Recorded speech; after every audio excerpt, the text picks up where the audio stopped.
बहुत समय पहले की बात है। गंगा के किनारे बसे छोटे से गांव सतपुरा में दो किसान रहते थे। पहले का नाम था हरिराम, जो चालाक, दूरदर्शी और तेज बुद्धि का आदमी था।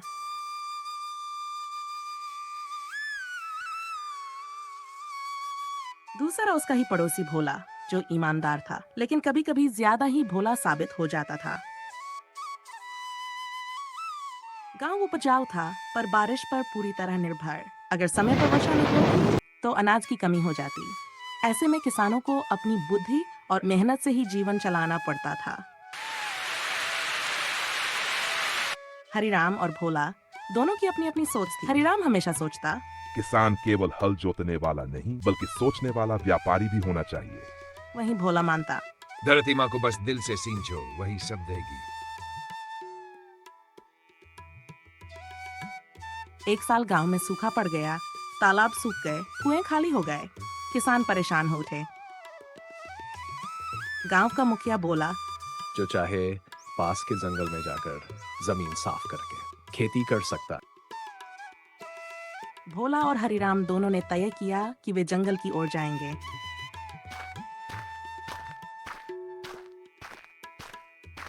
हरिराम और भोला जंगल की तरफ निकल पड़े।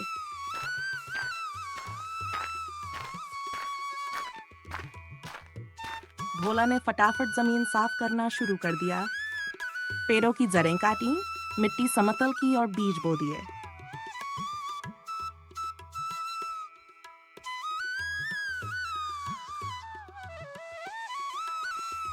लेकिन हरिराम रुका। उसने देखा कि जंगल में पहाड़ी के पास एक छोटी सी रहस्यमयी गुफा है, जिसके पास मिट्टी हमेशा गीली रहती है। उसने सोचा, यहाँ कोई रहस्य है। हरिराम रात को चुपके से उस गुफा में गया। वहां उसे एक बूढ़ा साधु मिला।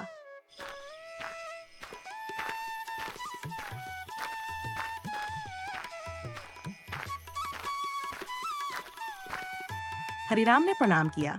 साधु ने कहा, तू कौन है और यहाँ क्यों आया है?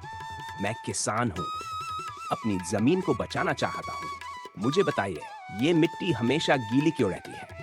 यहाँ जमीन के नीचे एक छुपा जल स्रोत है। अगर तू अपनी बुद्धि से इसका उपयोग कर पाए तो खेत सोना उगलेंगे। लेकिन ध्यान रख, जितना जरूरत हो उतना ही लेना। हरिराम ने सिर झुका लिया। अब उसने चालाकी से पास ही नाली खोदी और पानी को अपनी जमीन की ओर मोड़ दिया। उधर भोला रोज सूरज को जल चढ़ाता और प्रार्थना करता, हे प्रभु, बरसात भेज दो, मेरी फसल बचा लो। भोला ने मेहनत तो बहुत की, लेकिन बारिश न होने के कारण उसकी फसल सूखने लगी। जब उसने हरिराम के खेत देखे तो दंग रह गया। हरिराम की फसल हरी भरी लहलहा रही थी। भोला ने पूछा, भाई, तेरा खेत कैसे हरा है? हरिराम मुस्कुराकर बोला, बस थोड़ी समझदारी अपनाई है। भगवान ने बुद्धि दी है, उसका इस्तेमाल भी जरूरी है। गांव के लोग हरिराम की ओर देखने लगे। उसकी फसल बिकने लगी, घर में अनाज, धन और सम्मान बढ़ने लगा। भोला गरीब ही रहा। लोग उसे दया की नजर से देखने लगे।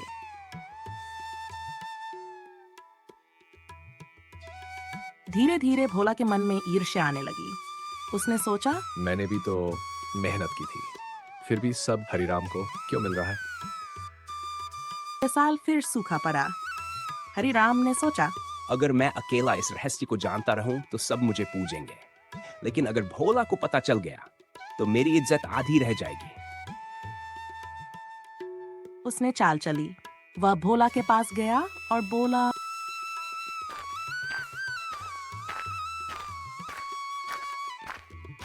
भाई, इस बार हम दोनों मिलकर खेती करें, लेकिन शर्त यह है कि जो भी ऊपर उगेगा वह मेरा होगा और जो नीचे होगा वह तेरा। भोला ने बिना सोचे मान लिया। हरिराम ने मक्का बोई, जिसका दाना ऊपर आता है।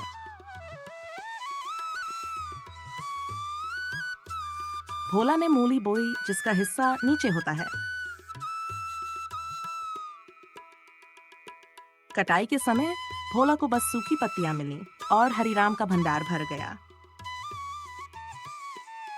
भोला हताश हो गया, लेकिन फिर भी बोला, कोई बात नहीं, शायद ईश्वर यही चाहता था।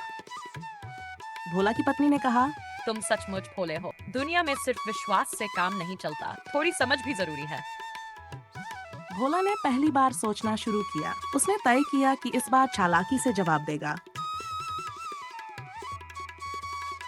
अगले साल हरिराम ने फिर साझेदारी की बात की और बोला,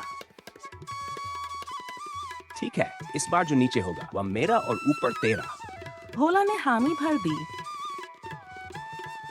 लेकिन इस बार उसने आलू बो दिए और हरिराम ने गेहूं।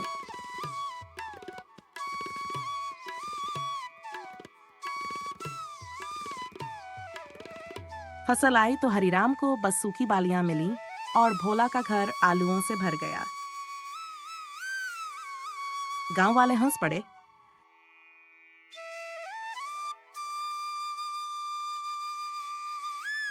अब असली बुद्धि भोला में जागी है। एक दिन साधु फिर प्रकट हुए।